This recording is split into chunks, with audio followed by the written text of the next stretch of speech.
And here we go. So, hello everyone.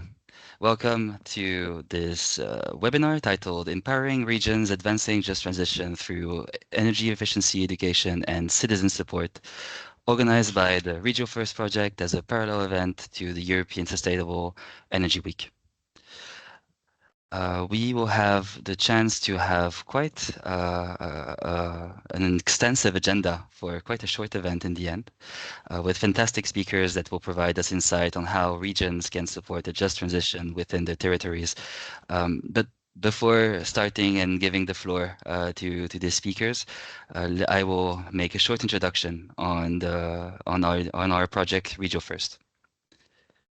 So, the Regio First project aims at raising awareness and provide decision support for regional authorities to apply the Energy First principle in their energy-related planning practices by establishing a community of practice for the Energy First principle. It also aims at ensuring political commitment and societal acceptance through co-development of energy-related scenarios. It also aims at supporting the introduction of or strengthening of energy first principle in the revision of national energy and climate plans, regional operational programs, and foster the enforcement of multi-level climate and energy dialogues. One of the main outcomes of this project has been the Regio First Planning Framework, a suite of tools organized in a series of 8 stages to provide an organized approach for regional energy planners in Europe to develop and implement sustainable, cost-effective, and energy efficiency strategies in line with the Energy First principle. The tool is free and translated in 8 different languages. We will have the chance to explore it a bit further with the presentation of Lassis Oikoinumu a bit later. The scope of the project covers 6 different regions through Spain, Ireland, Italy, Slovenia, Croatia, and Greece. And all these different regions are in delicate planning phases, transitioning from different sectors and really having a difficult maybe time in this process. And the Region First project provides them with this framework an opportunity to go through these stages. They are piloting this project in the sense that they are going through the framework and showcasing how regions can do the same later on with this tool. But maybe as a little quick reminder, I will just refresh everyone on what is the Energy First principle. It is a guiding principle that aims to ensure that only the energy really needed is produced, that there's investments in stranded assets are avoided by by governments, and that the demand for energy is reduced and managed in a cost-effective way. This principle is enshrined within the Article 3 of the revised Energy Efficiency Directive, which sets obligations for EU member states to ensure that energy efficiency solutions are considered in planning, policy, and investment solutions in both the energy and non-energy sectors. And from this, without further ado, I will leave the floor to our first speaker and keynote speaker for today, Dimitris Tsiodras, member of the European Parliament for the EPP group coming from Greece, member as well of the ITRE, ENVI, and IMCO committees. Dimitris, the floor is yours. Thanks a lot, Chair. Ladies and gentlemen, good morning from Athens. First and foremost, I would like to thank the organizers for the invitation to participate in today's event. I'm excited to open our conversation on this matter of critical importance.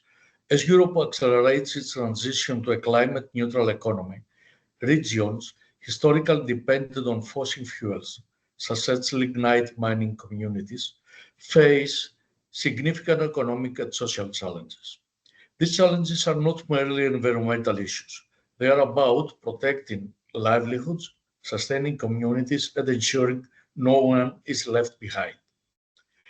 At this heart lies a fundamental principle that this transition be socially just, providing new opportunities and a fresh lease of life to the regions whose economies are deeply intertwined with polluting industries like lignite mining and burning.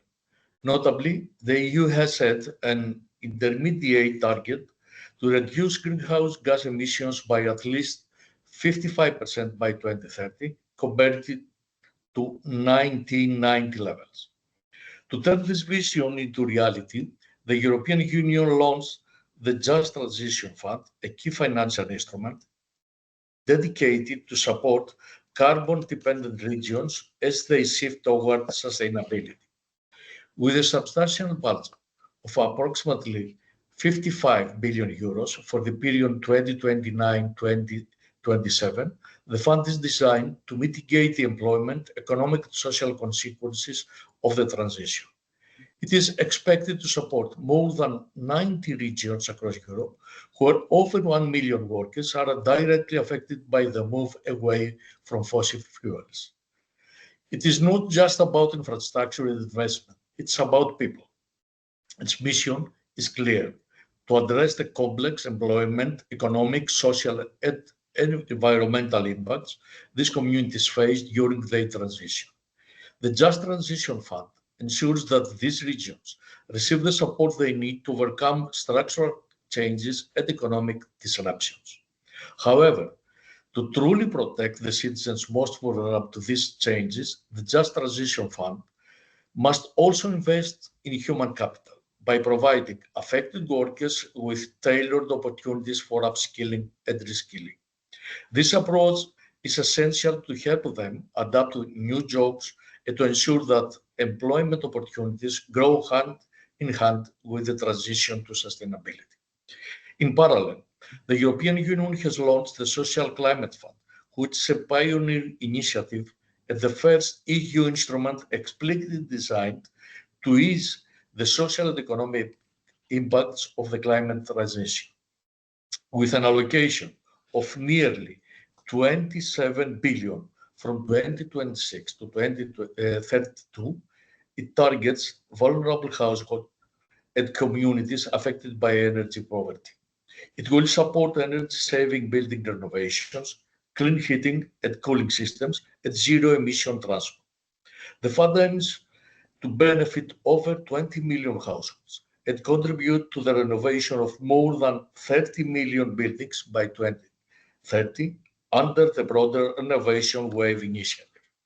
These investments will not only reduce emissions, but also improve energy affordability and accessibility for millions of European citizens. To ensure effective and coherent implementation, all member states are required to submit their social climate plans by the end of next month, 30th of June, for evaluation by the European Commission.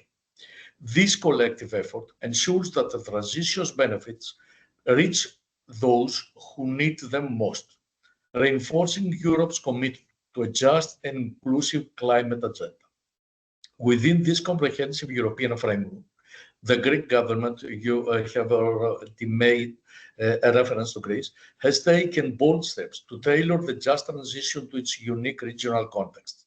Specifically, Greece has developed a multidimensional just development transition plan targeting the lignite-dependent regions such as Western Macedonia and the municipality of Megalopolis.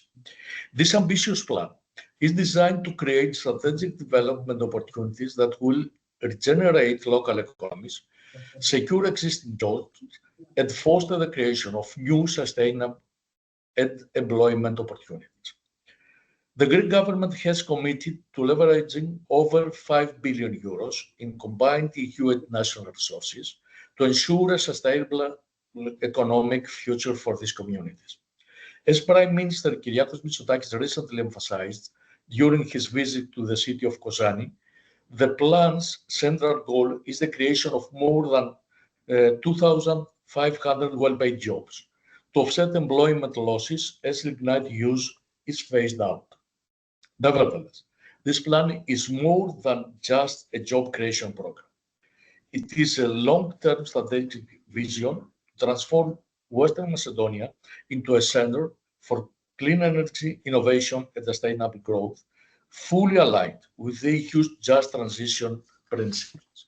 This vision aligns perfectly with the principle of the just transition, safeguarding communities from exclusion and opening the door to a prosperous and resilient future. Ladies and gentlemen, the path to climate neutrality presents both a historic challenge and a strategic opportunity. We must ensure the Green Deal not only drives environmental transformation, but also builds a foundation for sustainable competitiveness and strategic resilience. Our responsibility is to ensure that the transition is fair, inclusive, and future-oriented. This means investing in people, communities, and innovative technologies simultaneously. Together, we must continue to advocate for policies that strike the right balance between environmental, social, and economic considerations, allowing us to build a resource-efficient, competitive European economy that thrives both within and beyond our borders. Today's event presents a critical opportunity to share insights, discuss challenges, and explore innovative solutions that will ensure Europe remains at the forefront of both the green transition and global competitiveness. Your engagement, expertise, and commitment to building a sustainable and competitive Europe will be the driving force behind the policies we develop and the actions we take in the years to come. With that, I'm pleased to pass the floor to the next speaker to continue this crucial dialogue. Thanks a lot for your attention. And thank you very much, Mr. Sioas, for setting the floor for this event and for the panel that indeed is following after you on this. For this panel discussion, we will have a series of experts that are going to present different dimensions that are crucial to successfully achieving a just transition in Europe. To do so, we invited Vlasis Okoinoumou, the Managing Director from the Institute for European Energy and Climate Policy, Marie-Laure Falque-Masset, Deputy Director for the Climate Energy Department of the Paris Region Institute, Stelina Chatsikritsou, expert from CEDEFOP, the European Center for the Development of Vocational Training, and Philippe Dimitriou, Director for FEDAREN, the European Federation of Agencies and Regions for the Energy and the Environment. And for this, I will let the floor to our first expert, Vlasis Okoinoumou, who will be able to discuss the social climate plans. Vlasis, the floor is yours.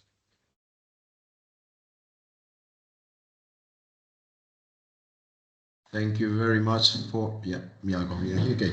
Thank you very much for the introduction. So from my side, I'm representing ICP, and we are coordinating the Regiost project based on which this event takes place. And I will just briefly try to discuss these contemporary issues following Mr. Tsiodras' speech on the role of the Green Deal and all the new policies that come up. As we know, it's quite a complicated package of measures. One of them practically are the social climate plans and the new emissions trading tool for buildings and transport, which will impact the energy poor and vulnerable groups of our population. Here, of course, why do we do that? Let's say the energy efficiency first principle as such is a cornerstone, and should be at least a cornerstone in also the social climate plans, and that's what we should all be aiming for, at least the ones who work on this issue. Now, starting from the basics, so the energy efficiency first principle, just for a short introduction, following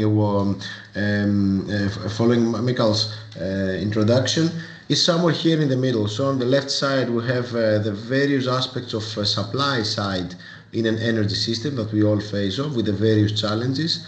And on the right side, we've got the supply side measures that we have in the energy system, and on the left side, we also have all these demand side aspects from the energy consumption, which all practically at some point they intersect, and that's where the efficiency plays a role, because it makes the entire system more efficient, and practically it becomes as a principle, as a guiding principle, let's say, in the contemporary EU policy making. The one that dictates and mandates member states to select carefully always when they need to invest on the right or on the left side. Just to say it in simple words, they must always balance these investments and see if the investment from the right side, so on a supply side measure, practically if the same amount would be invested on the left side, on the efficiency measures, if all if we take into account all the social dimensions of such an investment. So if the investment then becomes more favorable on the demand side measures, then it should be prioritized and the amount should be given on demand side measures. That's a whole very basic idea, and you can see it more or less how it would work out. Now let's go a bit more into practice. Okay, that's the basic EU regulations where it comes up from the 2023, the new EED and the transposition that's happening now this year in several member states. So what it asks, basically it asks that there should be cost-benefit methodologies to assess exactly the investments on the demand and the supply side, and then count and based on that decide where the investments and the public funds should go to, so on supply or demand side investments.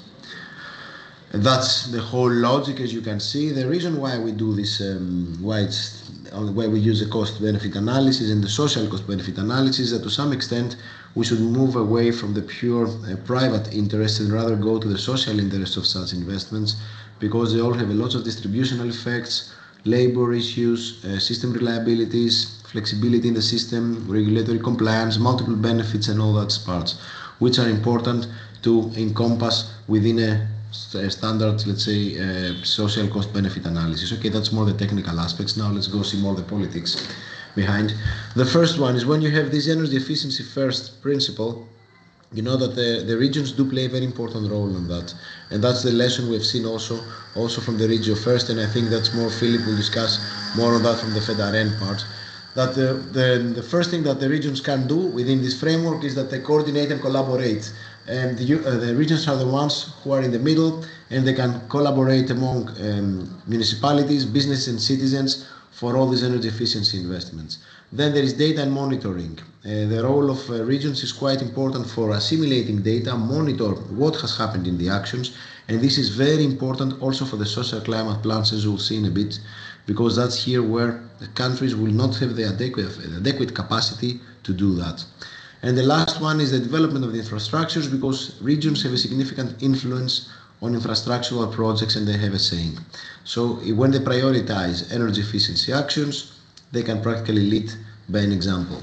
Okay, that's something that we should take into account. Now, if we take the regions, the similarities, practically, you see that this is the map of the just transition, because that's where we're based at this event. These are the hardest hit, and they depend on economic activities based on the production of fossil fuels primarily, or industries with high intensity. So the key word here is a transformation that needs to happen, and transformation is practically the most difficult element, because you have to move from one situation to the other through investing in something, and that's where the choice has to be made, if you need to invest on demand or supply side measures when it comes to the pure energy systems.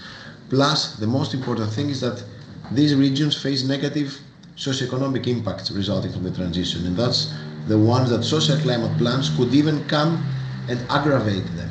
So that's where we have to put more effort and let the regions choose on demand side measures, because this is the only measures that we will see that can reduce the impact of the new emissions trading scheme that will come up in 2027. Now, regarding the social climate plans, just in brief, practically this regulation of the Social Climate Fund, for the one that you might not know, practically comes as an adjoining regulation with the ETS2. So it's the funds that will come in advance in 2026 from the member states to alleviate the burden of the increase of the price of gas, oil, LPG and other series of fuels, not biomass, to the households, the vulnerable households. And member states must provide a plan, a social climate plan, by June, practically in a few weeks from now. That's the whole story, how it's done politically. Now, it provides regulations on the definitions of energy poverty and transport poverty at the national level. They must identify the numbers of the vulnerable households, the impacts of the ETS2, and the most important part, of course, is the measures and the investment for this part.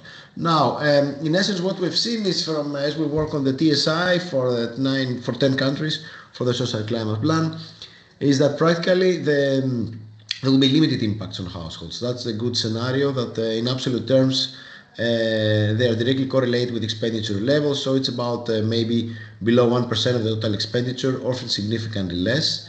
For the micro enterprises, it's about 250 euros per year, but that's, taking into account averages of countries, so it's not good metrics always. The most important here is that although the costs are low in principle, various various income categories will have higher impacts, as you can understand. Because if we take the disposable income as a metric, then the same cost can be much higher than a higher income category. So if we take the heating cost as an ETS2 price of 30 euros per ton, that's a scenario that the Commission has provided for all these assessments, and they expect as a reference that it would go up to 60 euros per ton by 2032. You can see this is the additional expenditure due to the ETS2 in more or less in euros per year from an average of countries, and that's a total share of expenditure. So it's always below 1% of the total disposable income and the total expenditure. And this the costs, of course, vary on the use that we have for heating. And you can see that the expenditure deciles for the higher, the ones that consume more, of course, they will need to pay more. But this gives a very average level of how much the cost would be. Now, as we're also running the same TSI for Greece, we had more analytical calculations there. And there we found out, for instance, for households using natural gas, and you can see the income quantiles on the first income categories. You can see that more or less the 0.542% of the disposable income would be impacted as an additional cost from the natural gas for the first income categories, and then you have also from the fifth and sixth. Of course, where the limit is of vulnerability, that's something to be decided always on a political level among member states. Still, the Commission suggests that the ETS2 and the calculations and all the social climate plan and the measures should address the ones on the lower and lower middle incomes. So we have to find always in every country. Now, what is the role of the regions in the structural climate plans? We try to make the link here more. Is that there are structural advantages of regions to approach vulnerable citizens. Like before, as we said, that the regions have the power to implement measures, here they are the ones that can approach the vulnerable citizens together with the cities and avoid stigmatization. The social housing is at the core of social climate plans. We see that lots of measures are referring to social housing for the vulnerable ones, and these can be implemented by regional and local agencies and housing corporations, so regions must have a saying here. Then there is also the operational programs from regions. They can act complementary to strengthen the impacts of the social climate plans. For instance, if we've got measures on renovations that are proclaimed by the operational programs, they have to be matched with social climate plans and address the most vulnerable ones. That would be a nice, smart way of creating synergies between the various funding streams. Then, the regional plans take into account investment decisions regarding the grid capacity. So all this demand-side management and renewable energy production story passes also from the region's decision-making power, or at least thought of process. And this is very much related to the heating decarbonization. Why? We say that vulnerable households must change heating system. They must move away from fossil fuels and they must go to electricity, heat pumps, whatever. The grid is always a problem in all this PV then that we assume installations that will happen in the rooftops and everything. That's where a decision making has to be influenced, let's say, by the regional power and all this knowledge on the E first. And the last one, of course, that municipalities must adopt their heating and cooling plans in the new ED, optimizing heating decarbonization. We keep the heating decarbonization because it's one of the solutions for the ETS2. Now, what we see is that efficiency and efficiency first practically is at the core already of the social climate plans. That's from some countries that we found out more or less from the ones that we evaluated. You see that most of the measures refer to building renovation and efficiency measures, some to consumer awareness, and then we go transport and other things. So a lot of the investments and the measures will focus on efficiency measures. And it's not only about renovation here, but we speak about all types of efficiency measures related with buildings, impacting also the heating decarbonization, so through changing the heating system. And the number of households, you see that the majority of the households will be reached by renovation measures. So in a way, whether we expect it or not, efficiency is at the core of the social climate plans. And it's important that member states have grasped it and they have prioritized these measures as core.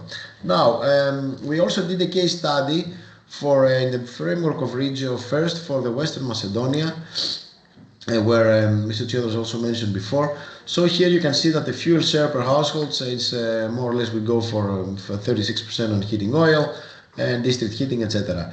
Now we must, if you take the down left graph, This we took the graph we made for the TSI, for the Greek government, and that's where the vulnerability indicators are positioned from households that will be impacted by ETS2.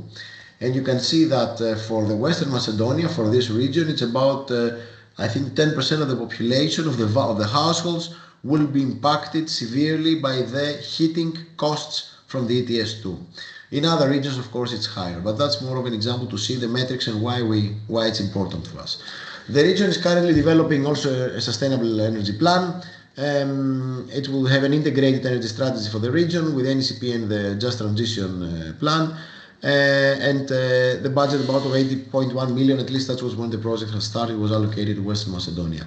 We start from that budget, and what we do is that we carried out some scenarios through all this discussion we mentioned about cost-benefit analysis. The scenarios are whether we use these funds in standard fossil fuel heating systems, as it's happening already now to a great extent, or we rather move on to attributing these funds to renovation measures. To building renovations, the scenario one, as you can see, is that we don't change any fossil fuel heating system, we just carry out deep or shallow or medium renovations. The second scenario is installation of heat pumps without renovation, we just change the heating system. And the third one is that building renovations with heat pumps, photovoltaics, deep and medium renovation. So we try to compare these options. What happens if you attribute from the regional operational program and the regional program these amounts to standard, as let's say to the baseline as is now, rather than moving on to something better in one way or another. So that's just metrics, it would not say much, but what we get here is that in terms of net present value, that's a standard financial analysis. You see that when we speak about the social cost benefit analysis, so when we incorporate the values of multiple benefits and all the good things that will happen to the society due to efficiency measures, you have very high values for efficiency measures. Not so much on heat pumps alone, but rather efficiency measures count more. The negative values you see here, because we know that efficiency measures on their own, they don't pay off easily. It takes time and they need higher payback time. But if you take the social cost benefit, which is getting into a cash flow, then it makes it very, it makes it very profitable. Of course, a big point here is on the down right that we say, okay, financially, yes, indeed, to come up with renovations makes sense rather than investing in fossil fuel heating. The problem always comes up from a politician's perspective now, because on the down right, you have the number of households that will be benefited. So if we assume that the 80 million, which practically they cannot be now attributed anymore, would be given to heat to fossil fuel boilers, gas, whatever, then about 18,000 households in Western Macedonia could benefit from it. If we move on to the other solutions, you see that the number of households would be less, because you divide it practically with the number of households. So that creates a point of who has to benefit. Still, in order to avoid the lock-in effects of 18,000 inhabitants, it will be more preferential to go to the other types of investments on the demand side and efficiency measures. Closing here is that the best performing scenario, that I think holds for several other regions we have examined, is to subsidize medium renovation for households rather than expanding for gas boilers. This is fully aligned with the energy efficiency first principle and the social climate plan, because one of the key measures of the social climate plan also for the country, it seems it will be the efficiency measures and the renovations. Medium renovation perform better than deep ones, also because it's cheaper in a way and can happen quicker, and you can also consider the implementation of heat pumps and photovoltaics there to cover the entire cost of the system. And renovation investments then must be prioritized by all means to all type of fossil fuel investments, as they are more cost effective than simply substituting a heating system. So just going from gas to a heat pump is not enough on that, and it is not the best economic solution. Deep renovation, of course, has very long time period, which is the ideal scenario, but we know it takes lots of time. For instance, Greece was supposed to retrofit 60,000 households per year and cannot achieve more than 10 or 11,000 per year. It's not so easy, we all know it. But it also can link up with measures of the RRF and the social climate plans. And for more short-term measures, medium type can be attractive for short-term financing with existing subsidy programs, and this will be definitely reinforced by the social climate plans. Thank you very much for your attention. That's more or less the idea of energy efficiency first and how it links to the social climate plans. Questions, and we'll just go back to the panel afterwards. Thanks a lot.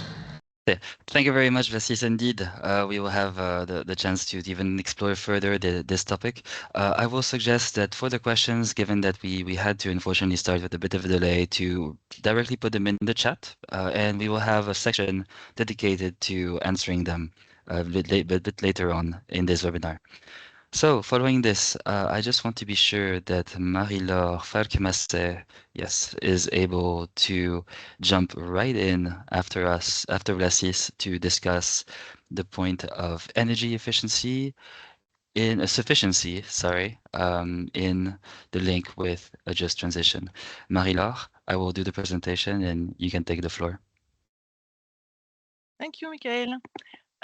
So thank you for inviting me to this webinar. So today I will talk about energy sufficiency first. Next slide, please.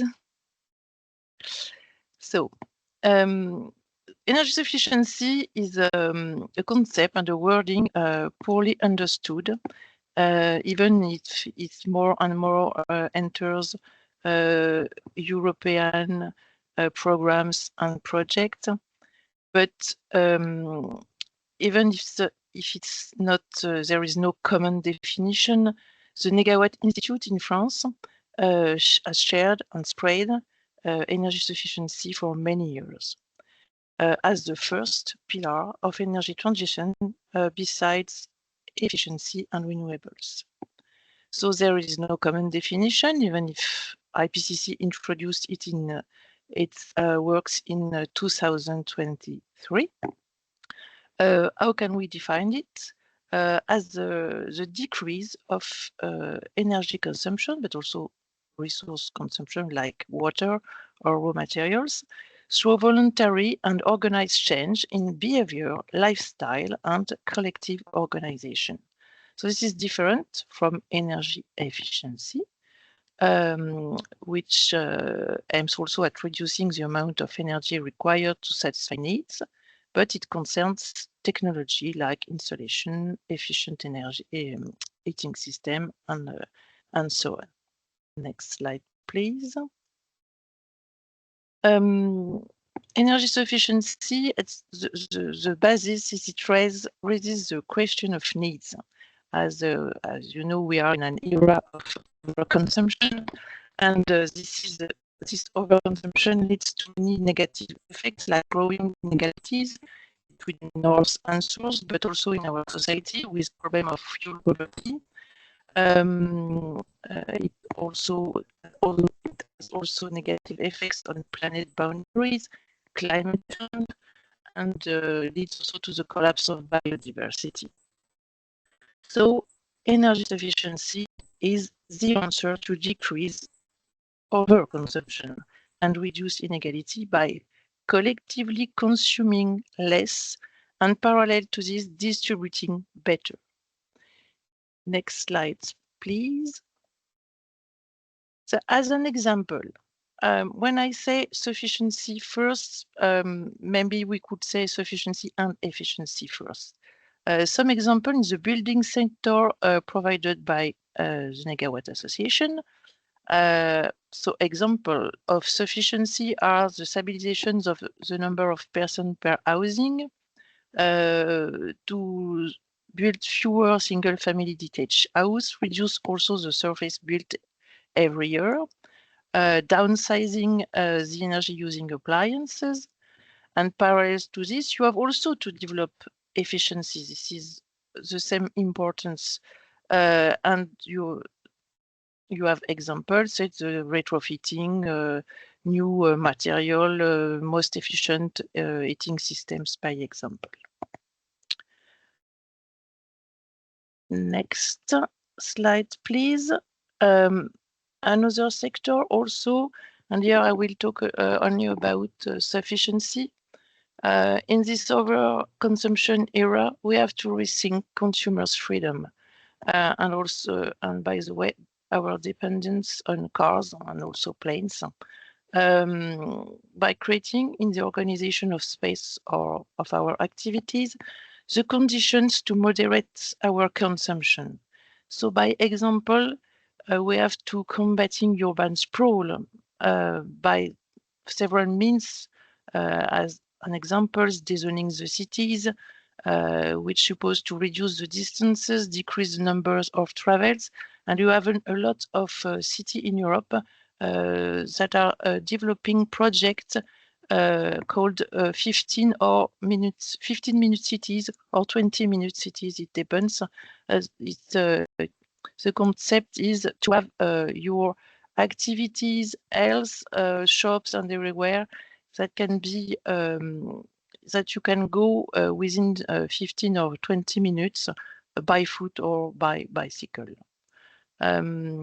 Creating the condition of moderation in the space, in the public space, is ensuring also an equitable access to it by shifting from cars to pedestrian zones, bicycle paths, public transport, and this will have also positive impacts, like the increase of active mobility, better health, and so on.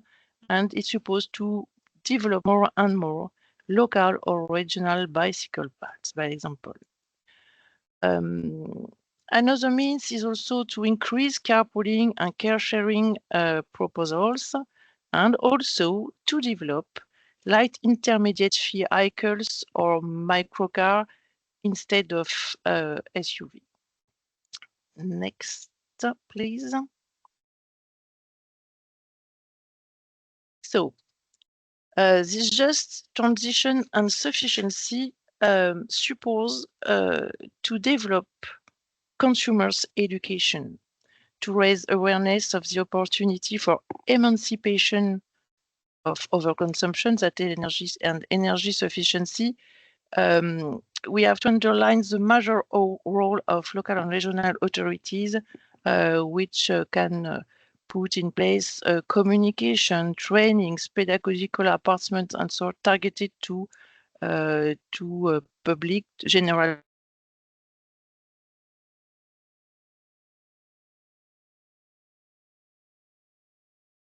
each sector. Oh my God. Yeah, Marie-Laure, I think we will ask you to just repeat the last sentence about this last slide. Do you hear me? Now we hear you, yes. Okay, sorry.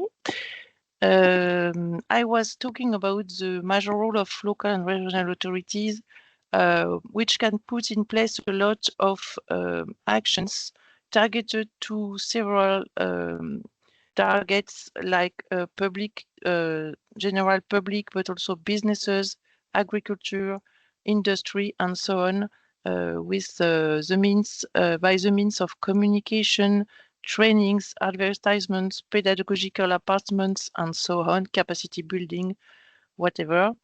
And the just transition is also the mutualization of our equipment.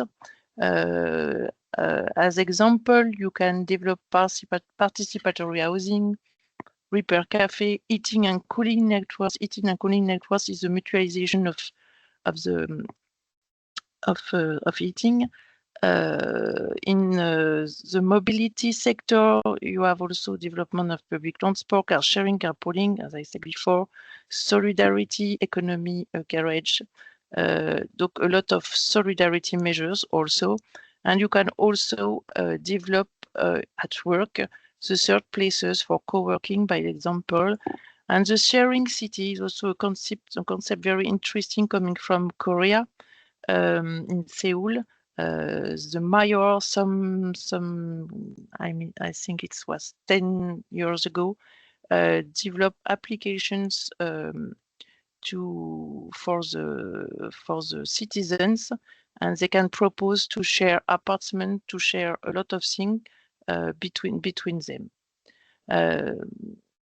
So, as I said in introduction, we do not have a common definition of energy sufficiency, but I try to give you one, and we can say that it is an essential factor in reducing energy poverty, inequalities, and also the negative impacts on health and the living environment. And I will also stress that sufficiency first, but sufficiency just first before the energy efficiency. Thank you. Thank you very much, Marie-Laure, for this presentation. And I would just like to highlight indeed this this need for consumers to have a better understanding of these needs and the education that we need to provide for them to be able to incorporate that dimension into ensuring a just transition. And following a bit on this idea of education, I think we will have a great opportunity to dive deeper in the topics of reskilling and upskilling with Stelina Cechi-Christou, which I believe you will be able to share your screen by the presentation, right? Hello, good morning or good afternoon to everyone. Thank you for the invitation. I thought we would have more of a discussion, but I can gladly share a presentation to share with you, first of all, some insights about what we do and what CEDEFOP's work could contribute to the discussion. Definitely, the topic is more relevant to technical aspects, as already highlighted, but again, as also highlighted by MAP Tsiodras, we cannot achieve the energy transition, the green transition overall, without a skilled workforce. If I may say, as highlighted also from Mr. Economou, it's not only to achieve some labor market goals, which are definitely very important, but also to support people in understanding the transition, in reaching their full potential. And in essence, as I will stress from outputs of our research in the following slides, it goes full circle. In order to achieve goals, technical goals of the green transition, we need to have people that are skilled. We need people to be involved, informed, engaged, because the green transition is not merely reaching some goals. It's the shift of the paradigm. It's a change of how we operate as individuals, as consumers, as producers. So we definitely need a more holistic approach. I was very glad to hear about that. So for those of us who don't know it, CEDEFOP is an agency of the European Union located in Thessaloniki, Greece.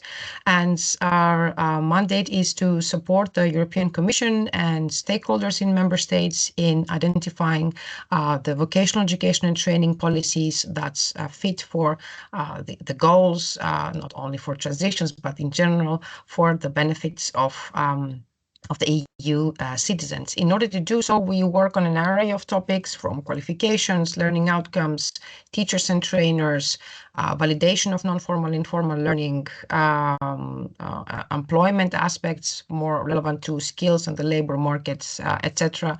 You're welcome to navigate our web portal in order to do so. What I'm going to talk about today is about the work that my department focuses on, the Department for Vet and Skills, and most importantly, the team on skills intelligence and foresight that I'm very fortunate to be the facilitator of. What is skills intelligence and why it is important? Already with the discussion now, and I'm sure from other inputs, we have all understood that the times we navigate are more complex than usually than in the past. The green transition in particular and the energy transition are such multifaceted mega trends that it's impossible for one type of source of information to actually capture the changes that take place in the labor market and in skills. And why should we invest in such information? Because this information will highlight what are the skills of the workers and of the learners now, what are the demands in the labor market, where do we anticipate to go. It will guide stakeholders and mainly policymakers in making informed decisions regarding investment.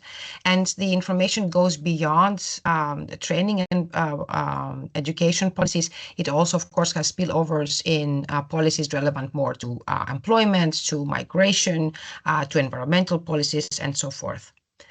And this is even more important to ensure that we understand the skill trends because, as I said, of the current environment that we operate in and the goals that the European Union has set for itself that go beyond the green transition to a more competitive, autonomous future. And we cannot do that if there are gaps, shortages, or mismatches between the people. So I'm going to use shortages as an overall term, but just to highlight that in order to identify solutions, it really depends if we are talking about having sufficient number of people, but these people don't have the skills, for example, to become solar panel installers, or we don't have sufficient number of solar panel installers, or we do have people that sufficient number and sufficient skills, but because of lack of job, because of lack of attractiveness, because of several factors, these people have to work in jobs that do not meet their skill levels. These are all challenges that we need to come across. And what do we do in CEDEFOP to understand this? Not only for the green transition, but in general, we use several sources that we have in-house, some of them unique, such as the skills forecast, which runs for 20 years now, and it provides predictions for up to 2035 is the latest results set. We run foresights, sectoral ones, and I will mention them later. We did specifically for the impact of the green transition in specific sectors. We use online job advertisements analysis. This provides us with relatively timely information about the skills that employers ask for, and we can better understand what are the needs of the labor market. But we also use other statistics, surveys, and network of experts.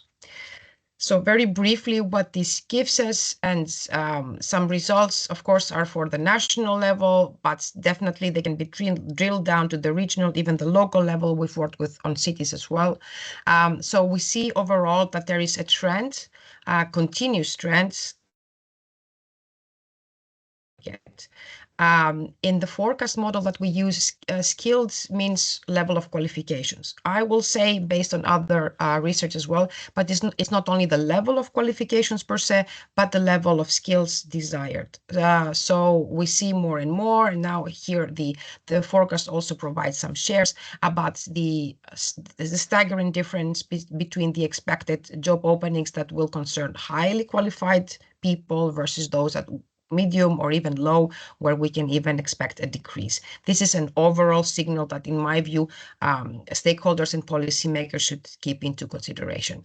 So from our building on the forecast model, we can also run scenarios. The most relevant one to the discussion is the one of the Green Deal, which was we ran on a very timely point because the Green Deal had been, of course, launched, but not all flagship strategies had been yet shared and implemented. So we had the opportunity to see what if we actually meet the goals, what will that mean for the labor market? And we found out that, of course, as highlighted by other sources as well, it can be a job growth engine, not for all sectors. Sectors and relevant regions that are faced with challenges were already mentioned by Mr. Economou. What we found is quite interesting is that we can expect positive spillover effects in employment terms in sectors that are not, let's say, frontline in the green economy, such as ICT, because definitely it's a twin transition, but also real estate, whatever has to do with renovation, is affected positively. Now, in terms of whom to skill, whom to train, and how, we identified, first of all, the need for all occupations to even become aware of, what are the differences, what does it matter? And if I may say, not only workers, but again, citizens, for example, the data that Mr. Economou shared is very interesting to me as a citizen. I would like to understand more. And this is a part of, let's say, adult education that has to play. Going more to the vocational labor market relevance training, there is definitely importance of equipping the the workers that are in more frontline occupations. I will explain what this could be, and the people that are in regions in transition, such as the ones in Western Macedonia and Greece, to make the transition happen. It's imperative. It has to happen quite quickly and now, but at the same time, we need to ensure that curricula, teaching methods, work-based learning approaches, etc., are in place for the younger learners that are now in education and training, or even more so will go into education and training in some years.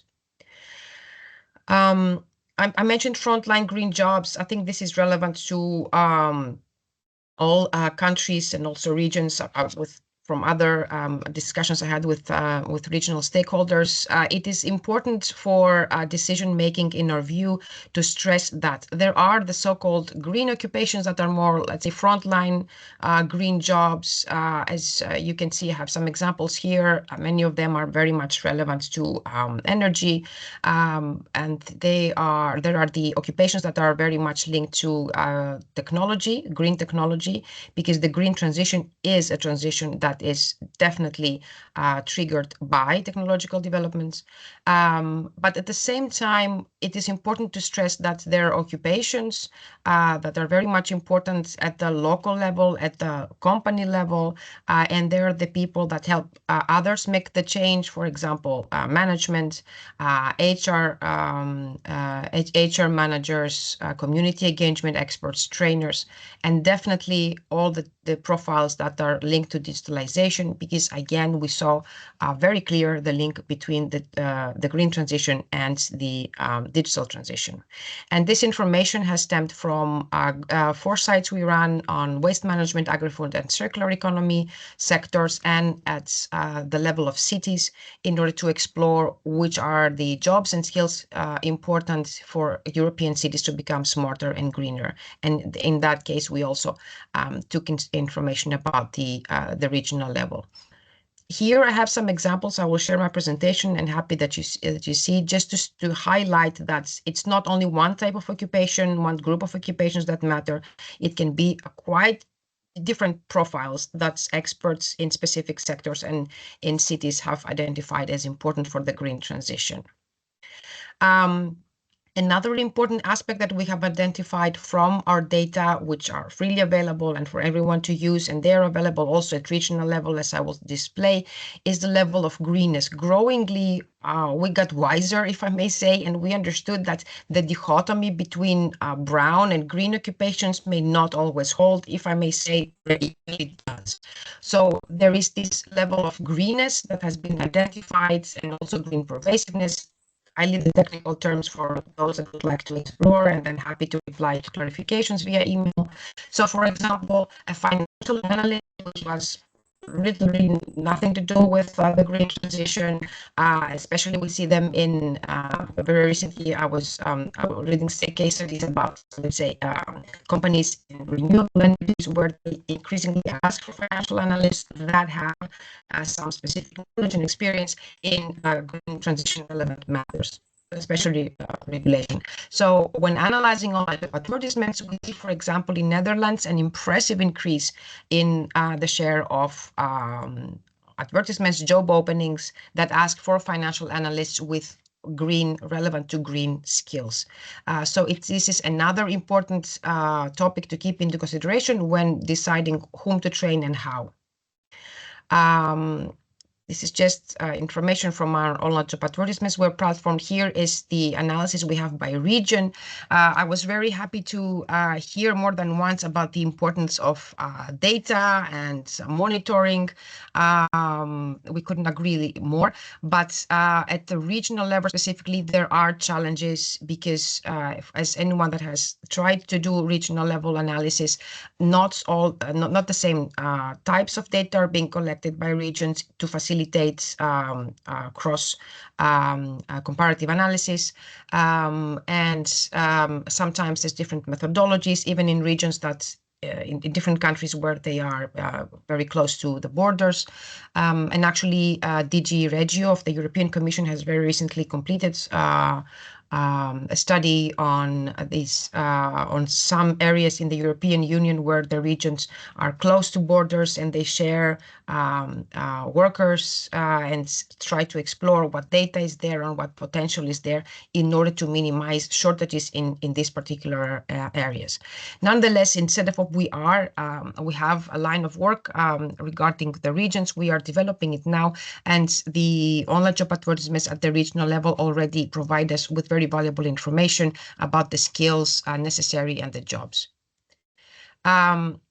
When trying to go down to the implementation phase, very often I've been asked, what are the skills for the green transition? What should we train people on? So there is an overall definition that has been agreed between researchers in several international organizations that we are not only talking about vocational skills, job-related skills, but also some soft skills, some overall skills. And then what is important is to drill down to the specific sector, to the specific region. So you can find information even at the sectoral level, but for example, tourism is a different aspect in Malta and in Finland. Wind energy, the engineers in wind energy do not necessarily have the same profiles in Denmark and in Portugal. So the regional, the local level does play a very, very important role. I want just to highlight here that in relation to the soft skills mentioned earlier, that experts for the circular economy highlighted it's not only about the technical skills, the communication skills, the strategic skills. When we are talking about people that have to work in several aspects of the green transition, they need also to have a systems thinking because of the complexity of the phenomenon. And I also liked empathy because it's, as I said, it's a mindset. So we need to try to understand what are the implications of our actions, of our products, of our services, of the new regulation, of the new subsidy. What will be the implications for the most vulnerable groups that, as correctly highlighted, the definition depends across countries and even regions, if I may say. Stelina, I would I'm just wrapping up. like, exactly, thank you. So for what is the role of VET, we found two main strands. The one is a short term. We found that VET has to run a sprint, so put out the fires to the people that make transitions now. But at the same time, try and support the policymakers and the local stakeholders run the marathon in order to trigger change. And in order to help even more the stakeholders, especially the ones at the front line, we have developed and just published a practical guide with the collaboration of UNESCO, UNEVOC. And what is important for me to say in 2 lines is that partnerships. It's not possible besides the having several types of data sources to inform one's policy developments. It's not possible to understand what this data means without engaging all the key stakeholders. It's not possible to design effective and efficient policy actions if they're not linked to a plan, a strategy that the main collaborators, the main stakeholders engage with. And I have several examples here I will share in order to see what type of training to offer, such as micro-credentials, in order to agree on how to integrate vulnerable groups, especially migrants in some cases, and how to validate their prior knowledge. There are the tools. We describe them in the guide. It is important to ensure that all stakeholders are in place. And if I may say so, especially in order to catch up with the, let's say, amazing pace of change in technology, especially AI, even when engaging with stakeholders, especially at the regional level, there should be an open mindset in including those that are not seemingly relevant, but now they are. For example, very specialized digital profiles and AI specialists. We have some examples in the guides. And we are having an online event to describe this in much detail. I can share the information in the chat. Thank you very much.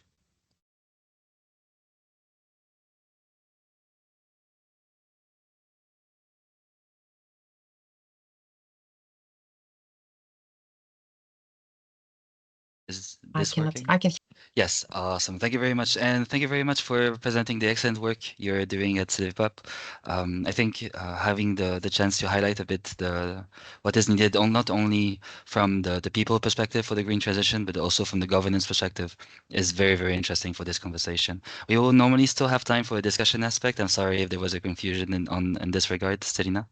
But however, we will have now the chance to hop into another dimension, very much linked to the people behind the green transition, with the one-stop shops and energy agencies. And I will let the floor to my director, Philippe Dimitriou. They'll be able to do this presentation. Philippe, go for it.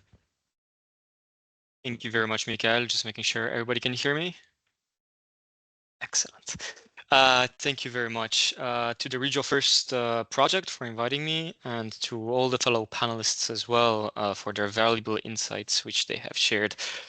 I see plenty of follow-up meetings to go more in depth in all of these discussions. This is a complex issue, and we need to work together on this. My name is Philippe Dimitriou, Director of FEDEREN, the European Federation of Regions and Energy Agencies, two words which have been mentioned today.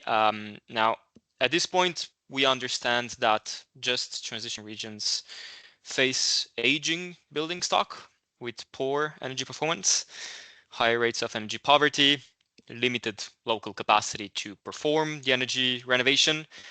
But most importantly, I think Mr. Theodras said in the introduction, it is not just about the infrastructure, it's about people. In these regions, energy transition is not perceived necessarily as a positive change. Lassis Oikonomou mentioned negative social economic impact of the transition. So what I'm going to try to present today is how energy agencies can bring a unique value with their one-stop shop services. Next slide, thank you. So today there are over 320 local and regional energy agencies across Europe. With an average staff of 17, 7 people per organization, they represent a total workforce of 3,800, 4,000 energy experts across Europe, which makes it one of the biggest public workforces in the energy transition. What is interesting to note as well is that in recent years, their staff grew a bit over 50% in 5 years. They're growing in terms of territorial coverage as well. More and more municipalities and regions need their services. Growing in volumes of investments, projects leveraging now billions of euros across Europe. And of course, they're growing in terms of scope of services. Many of them becoming energy and climate agencies, climate vulnerability being a key issue that they are starting to engage on. At their essence, they are non-profit organizations. They have public mandates from their cities and regions, and they provide independent advice to public authorities, to citizens, to businesses. They are not toolboxes, they are not online websites. They provide hardcore direct support, technical and financial support, to develop and to implement projects. It is more than just technical assistance. To be honest, it is really the step beyond and before. It is the creation of that demand and the context for the technical assistance. Next slide, please. What is also important to note is that the European law has recognized their importance. After Russia invaded Ukraine back in 2022, the European Commission issued its REPAR EU action plan, in which the Commission committed to work with member states in promoting the development of regional, local energy agencies as single entry points for energy projects. So strong recognition of these agencies as drivers for energy security. In 2023, they were recognized in the Energy Efficiency Directive as well as supporters of local and regional authorities in developing their plans, but also as playing the function of one-stop shops. Now, more interesting, and this is where it gets really close to our own region and just transition aspect. Next slide, please. In 2024, the EPBD mandated member states to ensure that technical assistance facilities are available across their territory by establishing at least one-stop shop per each 80,000 inhabitants per region, among other criteria. By one-stop shop, this is what we mean by renovation services, which The commission means actually renovation services which integrate the customer journey from audit to finding the right funding, to implementing the works, to monitoring as well. And this is a function occupied traditionally by regional and local energy agencies in many regions across Europe. Next slide, please. And this is where it all now connects: regional energy agencies, one-stop shops, and just transition. Renovation one-stop shops, they bring a unique value in just transition, specifically when they're managed by the energy agencies. Why? Well, because simply they focus on territorial development.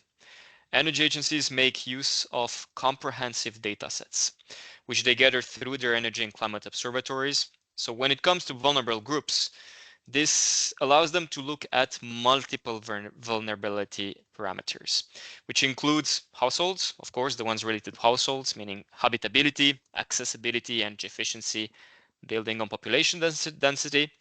But among the social vulnerability factors, they measure levels of education, unemployment rates, age, but also they focus on cultural aspects. This truly allows the renovation strategy to be tailored, the engagement campaign as well, to be specifically tailored to the local realities of the inhabitants, to their needs, to build that trust, specifically in these areas where the energy transition is perceived and presented by some politicians as something that Brussels says it has to happen, not perceived as a positive change. Now, this also allows them to understand very well who they're supporting, to make sure that their one-stop shop is more than just a place where they sign a renovation plan. It's truly a place where employment seekers can also receive trainings, where neighbors can meet, engage in various social activities. It creates truly a community around the transition efforts led by the one-stop shop. This quantitative and qualitative understanding of the realities also enables the funding programs to be tailored, both in their offer as well as the communication. And to be noted here, of course, that the just transition regions also benefit from specific funding programs that the one-stop shop leverage specifically. They're particularly adapted, these single entry points, to vulnerable households because these households cannot cope with unforeseen expenses. They need clear, firm, and simple packages, and this is what one-stop shops can provide. More importantly, I think, is also that one-stop shops don't focus only on the demand, especially when they're managed by energy agencies. They focus also on the regional supply, meaning the energy agencies make sure that the regional value chains, the companies, the local ESCOs, and SMEs are in a position to respond to the rising demand, which is aggregated by these one-stop shops. So they prepare trainings, they support the regions as well in developing programs going in this direction. And of course, there are plenty of other advantages here, but I'm gonna skip them just to make sure we have more time for the discussion. And I do want to give one key focus of a one-stop shop that is truly very people-centric and community-focused, the Opengela one-stop shop in Basque Country. It is not formally a just transition region, but this is a one-stop shop which focuses on urban areas which face very similar challenges. This one-stop shop creates neighborhood offices which centralize all of the procedures and administration related to the integrated renovation. So that means all of the administrative paperwork dealing with the energy services, provision of financial aid, as I explained, the whole customer journey. One example that I want to talk about and mention to you is the one in the Ocharcoaga neighborhood, which I actually had a chance to visit. This one-stop shop was actually the neighborhood was built in the late 50s as a social housing project to accommodate Bilbao's growing population, which was mainly working class migrants from rural Spain, which were coming to Bilbao and who were seeking jobs in industry. For the residents of this neighborhood, the Opengela is much more than just a renovation one-stop shop. It's really become a community center. It is a meeting place. It's one step away actually from the central bus station, Residents can meet there, of course, receive the simple explanations on how to get on board in their renovation journey, but also they can receive, as I was saying, dedicated trainings for seeking employment. Inspiring artists can also find a dedicated space for exhibitions. Neighbors they meet, they have cooking classes, among many other social activities. It's a space focused on developing the social fabric of the neighborhood. Now, very important is also that this people-centric philosophy is focused on the renovation approach as well. They focus on visible benefits, such as accessibility through modern elevators. Do not underestimate these sort of advantages. Modern elevators, more living spaces with balcony extensions as well. So it considers the positive impact of the renovation overall. So in this spirit, there's also a neighborhood supermarket, which is being rehabilitated and equipped with solar PVs. It's still in works back in January when I visited, but it will run through a self-consumption scheme involving the neighborhood residents. So what I'm trying to say here is that this is more than urban regeneration project, is really a community initiative focusing on the transformation of this neighborhood. And this is an approach which is being replicated in other regions. In Czech Republic, in the region of Ústí, the multi-home one-stop shop in Bulgaria is also developing in a similar way. And plenty of other one-stop shops are emerging across regions thanks to energy agencies. If I may conclude now, it's that just transition requires, as I've been saying, approaches which are designed and implemented even more closely with the communities. And energy agencies, whether one-stop shops, have really the right approach to make this happen. Yeah, thanks. Thank you very much, Philip, for this presentation of the work of one-stop shops and energy agencies. And now we entered the longly awaited discussion section of this webinar. We unfortunately have quite not a lot of time left, so let's try to focus these 10 last minutes on this dimension. If there's any questions from the participants, please send them into the chat, and I will have the chance to inaugurate the question round with some questions that are going to be directly addressed to all of our speakers today. The first one is a bit more on the policy dimension, and trying to be a bit more timely in the agenda from the European Commission's perspective, is we have these two big policy pieces, being the Clean Industrial Deal, and then within that, the Affordable Energy Action Plan.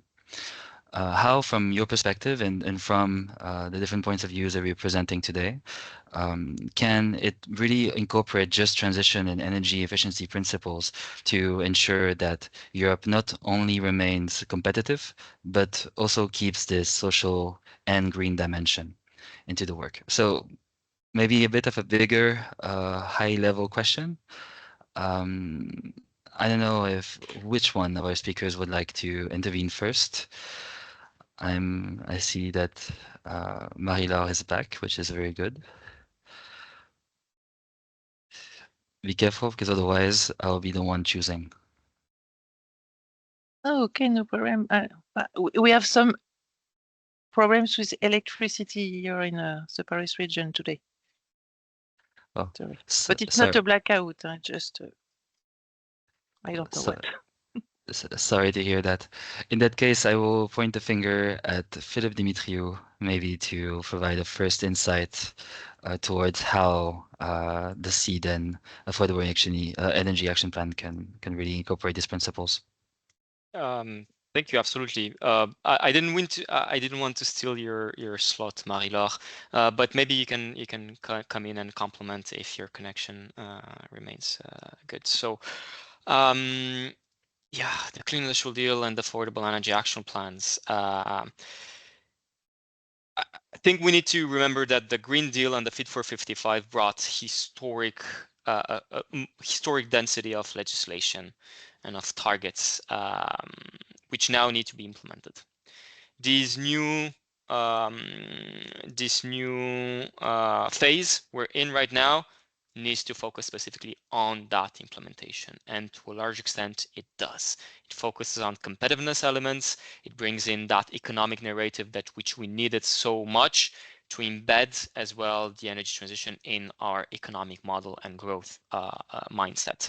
So capacity to implement, this is what will be most important if we want to incorporate just transition energy efficiency first principles, so that these don't remain political debates and ideological, discussions, but actually something that is bringing benefits to our communities. And on this front, I could say two maybe very concrete recommendations that we would have, which would support these two principles to be fleshed out in the Clean Industrial Deal and the action plan.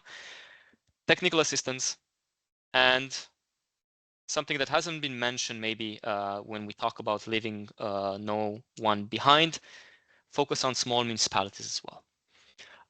Technical assistance funding programs, this is fundamental. This is what needs to be considered when developing funding programs, not to focus only on money for bricks, but money for the brains, money for all the development, for the facilitation, for the development of those pipelines, for making sure that local and regional authorities have the right experts, that those project development units turn into permanent structures, to make sure that the expertise that is developed with a large-scale investment program remains in the territory. And technical assistance such as EIB's ELENA program, European City Facility as well, which provides lump sums for development of these investment concepts, but which support as well the anchoring in the territory of investment concepts.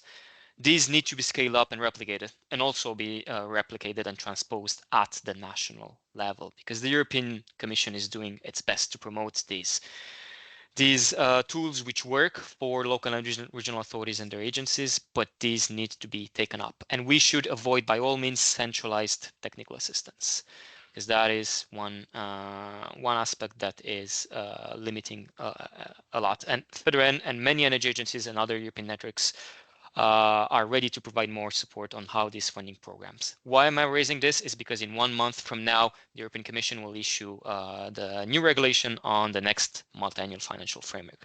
So this is a particularly timely point to raise this. Now, just transition also means leave no municipalities behind. Funding programs and policies are developed in the big cities, right? We need to make sure that we do not forget the smaller municipalities who do not have the capacity, who do not have the data, who have possibly the ambition, very often the commitments, but need additional support to develop their plans and develop the investment plans connected to those. And this is where one-stop shops, again, energy agencies at provincial, regional level can come in and provide that support. The Covenant of Mayors Europe, in particular, is one of these initiatives which does not forget these smaller municipalities and make sure that they are engaged in the transition. So this is our two pillars, I would say, are very important to note. Thank you. Thank you very much, Philip, for this comprehensive answer from this perspective. I'm wondering if maybe Marie-Laure or Vlasis would like. Vlasis, go for it. Okay, so thanks. I would definitely compliment what Philip said. One of the aspects also we must not forget when it comes to all this competitiveness part is this very small enterprises. I'll take it from the other angle. You know, the very small enterprises, meaning from 1 to 9 employees, with as they are being defined also in the directive. This, in several EU economies, they are the backbone of the economies. They are the majority of companies, and they are the ones most affected by all types of climate policies in place. When especially we look at what's happening in the 2026 framework further on with all this social, with ETS2, what I mentioned before in my presentations, we know that several of these companies, the ones that burn oil, gas, etc., they will be significantly affected. So here is a unique opportunity for the energy efficiency measures to take place on time, so not with delays up to 2027, 2029 framework or ever furthermore, but really now up to 2026 to start already investing in these companies, because that's the way they can keep them alive, or we can keep them actually alive. That's the first thing, as they can reduce their increased costs. And also through that we can generate a new machinery in the economy of energy efficiency, which can be indeed the one that will provide more jobs and they will make the European economy more competitive on its own. So for the small and medium, for the very small enterprises, that's one of the pillars that we should definitely look more in detail and not just consider it that they have the same opportunities and chances like the big industries, as it's a completely different sector.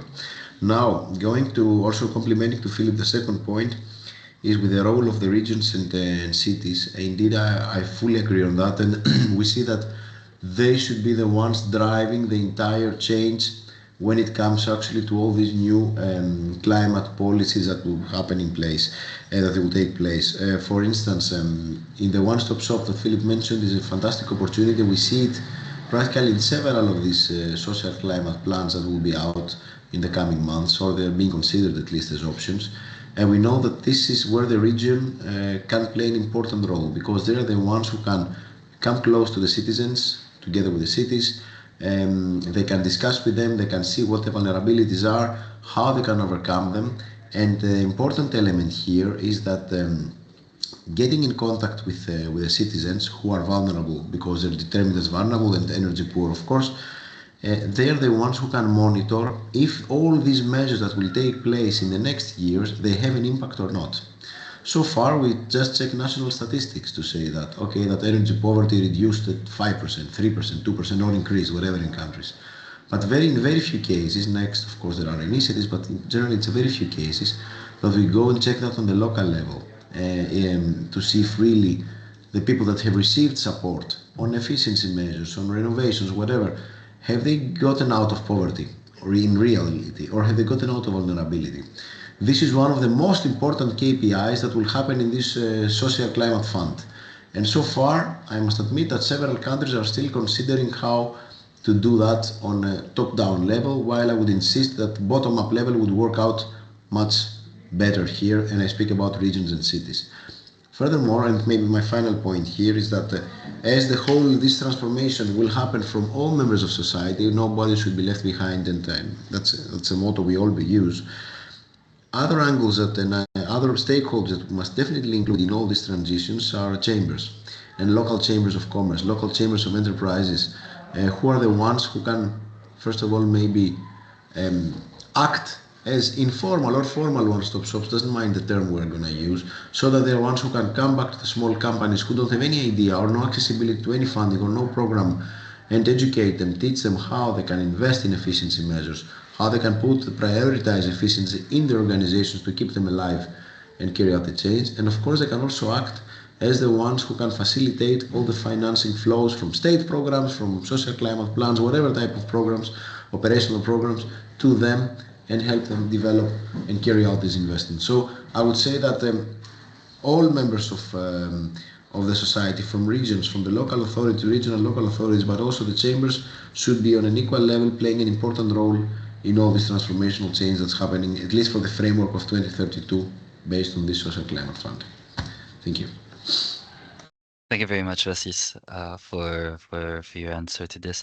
Marie-Laure, do you want to hop in?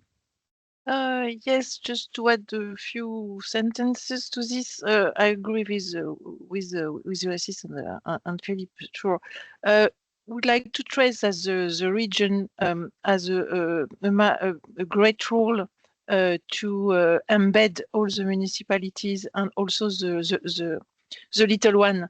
This is the really good perimeter, the right area to develop actions dealing with the raising of skills in all municipalities, but also in industry, SMEs, at the citizen level also, because we need to teach a better use of our vehicles, buildings, and so on to everybody at an individual level, but also in a collective, way.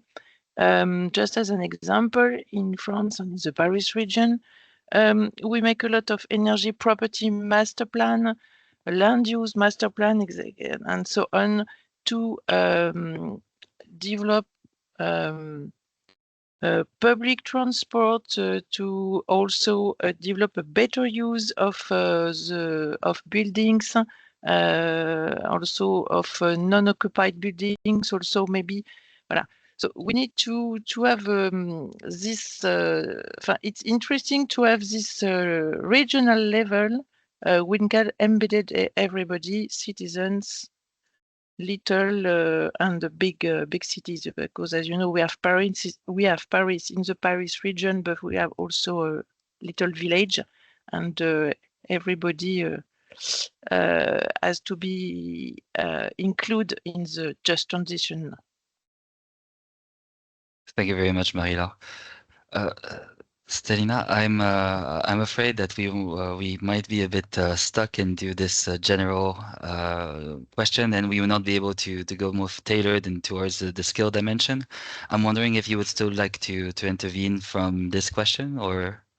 Oh, I think that the colleagues here already indirectly mentioned skills and training relevant topics, and it's not surprising, but it's important to highlight that when the local partners that are important for addressing the issues at the grounds and understand the citizens' possible reactions, it's the same actors that we have seen more or less as from our research coming up as important for engaging in training and upskilling.